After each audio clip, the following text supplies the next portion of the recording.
masu neman haƙƙinsu kuma da 'yan siyasa da matasa da kungiyoyi haƙƙi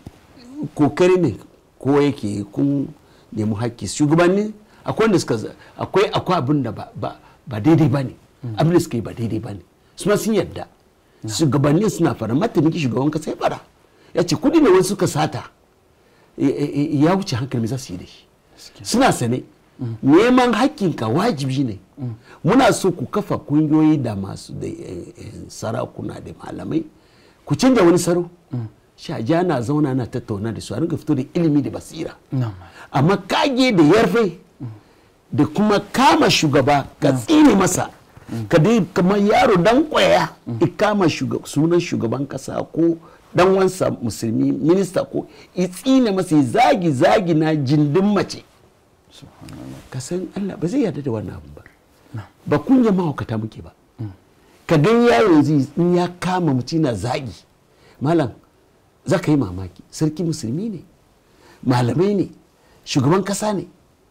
a zagi na gindin mace zagi na maguzawa a zagi na fita hankali soja ne dan sanda wanda suke kama suke yi rashin bacci don su kare mu ko sun yi kuskure ba da wannan hanyar zamu gyara ba shugaban mutum da yake doko rayuwarsa yake fansa da rayuwar mutane ya kuskure in dai kana da wannan shaja'an da zaka zage samu mutane mana samu malamai ce ana so a gan shi a je a gaya masa abin da kuke ba daidai ba ka hada shi da Allah mana amma zagi wanda yara za su gani a kasansu shugaban kasa ba shi da mutunci malamin ba shi da mutunci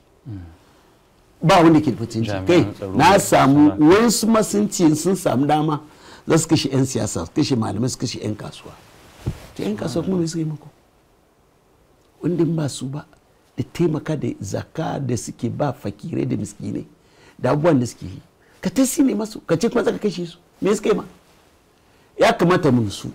zagi na maguzanci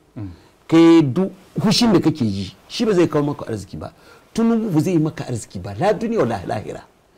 inda arziki na gira ne kuskure ku fara ruku Allah ya baku sannan ku zabi abin da za ku gaya masa wa billahi lazim abin da malamai suka ga ministoci da tunubu ko ba za ku iya gaya masu ba ina ciki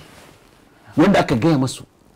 na cewa su tashi su taimaka al'umma kuma an saurara ya kai awa uku ana gaya masu kuma wanda ya ce an doko kuɗi an biya mu cewa ga kuɗin da aka za ka zauna an biya mu mu da duk malamai ba su tattauna da 'yan siyasa da zance zanga-zanga ba sha sai da kasa yake ka ce an baka kuɗi an yi kaza wannan kagi mu zaka gaya wa Allah manzo ne ce ban satara mu'mina kaddara mala umar an dauki kuɗi an bani ga duk jama'a barkatai suna cikin haushi she mala umar na gangamin ce ba kuɗi she na fito jama'a na ce ni ne mala'ika ban ci kudi Najeriya ba Allah ya kiyaye ni amma kai ka ci kudi jama'a su doke ka fir'auna su doke ka malami banza su doke ka malami mai kwadai kuma ka manta ji manzo Allah ya ce man satara mu'mina satarahu Allah yawmal qiyamah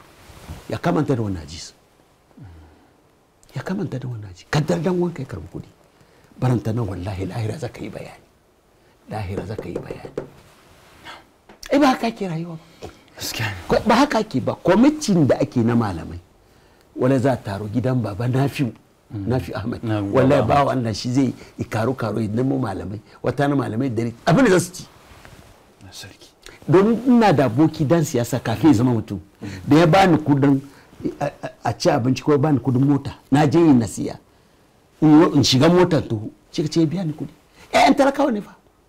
to don me muke so mu soki junan ko dan mu ya faɗa mangana lokacin zaɓe ba shi da gaibi iya kokarinsa kenan abin da ya faɗa kenan shi ya zo ya kuskure kamar safuwa mana kamar sai nasiya mana su da kansu wata yan siyasan aka maganganun lokacin zaɓe in zaɓe ya wuce kyala maganganun suke sai kuma a tare sai a tare gaba amma wanka ka ilzaminsa ni zagin da la'ana wala duk garin da aka waye gari ba ga mutunci shugabannin ba ga mutunci malamai ba ga mutunci waɗannan to ba daidai ba ne ka duba masu zagin nan shi ko ya lalace shi kuka dai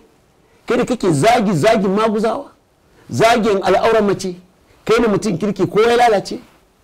za a nemi hakki babu shakka shiga hakkinka to amma ka bi shi na hankali da ilimi da basira haske mai ne ga gidan kowa Afirka TV TV3 tafarkin rayuwa.